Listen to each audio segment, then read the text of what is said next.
Hello అండి అందరికీ welcome back to my channel. Big Boss బజ్లో భరణి గారు ఎవరు విన్నర్ అవుతారు, ఎవరు టాప్ 1లో ఉంటారు అని అంటే భరణి గారు కళ్యాణ్ పడాలా గారి పేరు తీశారనమాట. అసలు బిఫోర్ దట్ స్టేజ్ మీద తనుజ నువ్వు కప్పు కొట్టాలి, నువ్వు కప్పు కొడితే మీ నాన్నతో పాటు ఇక్కడ ఈ నాన్న కూడా ప్రౌడ్ ఫీల్ అవుతారని చెప్పిన మనిషి ఒక 10 మినిట్స్ గ్యాప్ ఉంటుంది అనుకుంటా. స్టేజ్ దిగి వాళ్ళు బిగ్ బాస్ బస్ ఇంటర్వ్యూ ఇవ్వడానికి మధ్యలో కొంత గ్యాప్ ఉంటుంది. ఈ కొంత గ్యాప్లో భరణి గారు అతని అభిప్రాయం ఎందుకు చేంజ్ చేసుకున్నారు, కళ్యాణే కప్పు కొడతారు అని ఎందుకు అన్నారు? సో మీరేమనుకుంటున్నారో కామెంట్ డౌన్ చేయండి.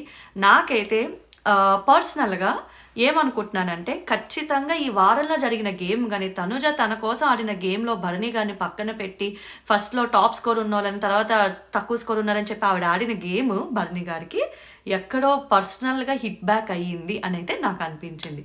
మీకు అలా అనిపిస్తే కామెంట్